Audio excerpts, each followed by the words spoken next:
মোহরমের 10 তারিখে হাইরে কি ঘটাইলেন রব্বানা, হাইরে কি ঘটাইলেন রব্বানা।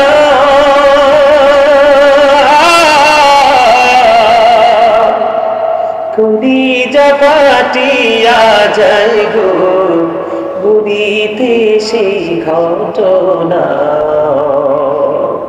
মোহরমের 10 তারিখে হাইরে কি ঘটাইলেন রব্বানা, হাইরে কি ঘটাইলেন রব্বানা।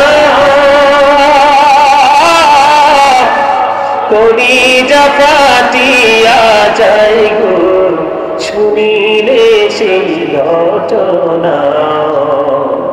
হাসান শহীদ জোহর কাইয়া, হাইরে হোসেন শহীদ কারবালায়, হাইরে হোসেন শহীদ কারবালায়।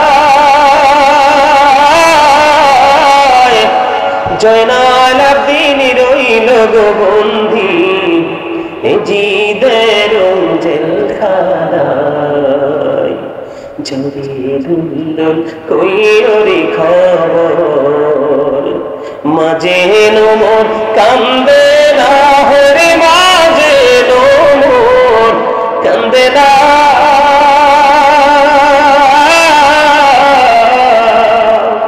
মনের দুঃখ রইল গো মনে, তো দেখা পাইলাম না। মৌলারি যে অগরারি, মৌলারি যে অগরারি, রারি বিবি সকিনা, হরি রারি বিবি সকিনা।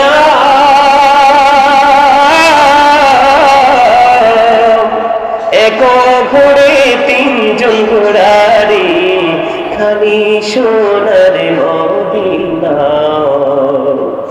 রুনাময় রোনারি জয়নাল, তুমি জয়নাল ময়ূরনা, হরে তুমি জয়নাল ময়ূরনা।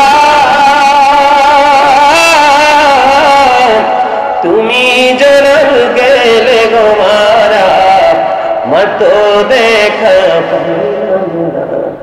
তুমি জয়নাল গেলে গো মারা, নবীর বংশ থাকিবে না। মোহরমের 10 তারিখে, হে মোহরমের 10 তারিখে কি ঘটাইলেন হাইরে কি ঘটাইলেন রব্বানা। কলিজা ফাটিয়া যাইব পুরীতে সেই ঘটনা।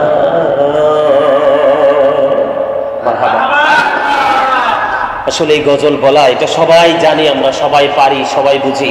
আসলে এটা বলার কারণ হলো নতুন করে আবার কারবালাকে সবাইকে স্মরণ পৃথিবীর লোক করেছে। আর ইমাম হোসাইনের মধ্যে লোক ছিল সত্যকে প্রতিষ্ঠিত করা, আদর্শ হয়ে যুগ যুগ ইমানদারের কলিজায় কারবালার আগুন জেলে দেওয়া। সম্মানিত দর্শক, সম্মানিত উপস্থিতি, আর আলোচনা করছি না, অনেক আলোচনা হয়েছে।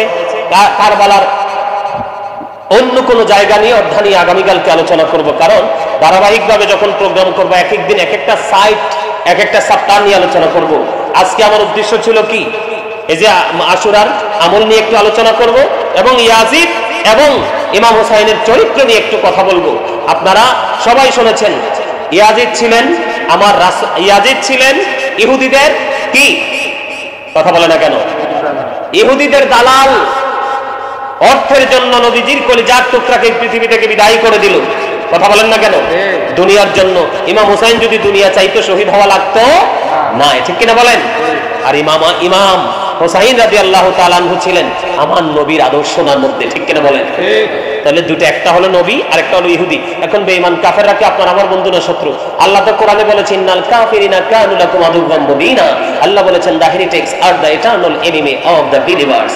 ইমানদারদের প্রকাশ্য শত্রু হলো বেঈমান কাফেরেরা, ঠিক না ঠিক? আর জোরে। তাহলে এখান থেকে দুটো জিনিস স্পষ্ট, ইয়াজিদ ছিলেন 100% ক্যারেক্টারলেস আর ইমাম হুসাইন রাদিয়াল্লাহু তাআলা আনহু ছিলেন গুড ক্যারেক্টার সম্পন্ন একজন পার্সন।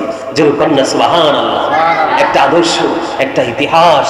আল্লাহ রাব্বুল আলামিন যেন ইমাম হুসাইন এবং কারবালাকে স্মরণ করে আমরা যেন ইমানি ঝান্ডা হাতে নিয়ে আমরা এবং আমাদের পরবর্তী প্রজন্মকেও যেন আমরা উৎসাহিত করতে পারি। আল্লাহ যেন আমাদেরকে সেই তৌফিক দান করে। সকলে বলুন আমিন। আমিন। কি গজল বলবো? মহরমের গজল? মহরমের গজল তো ওইটাই।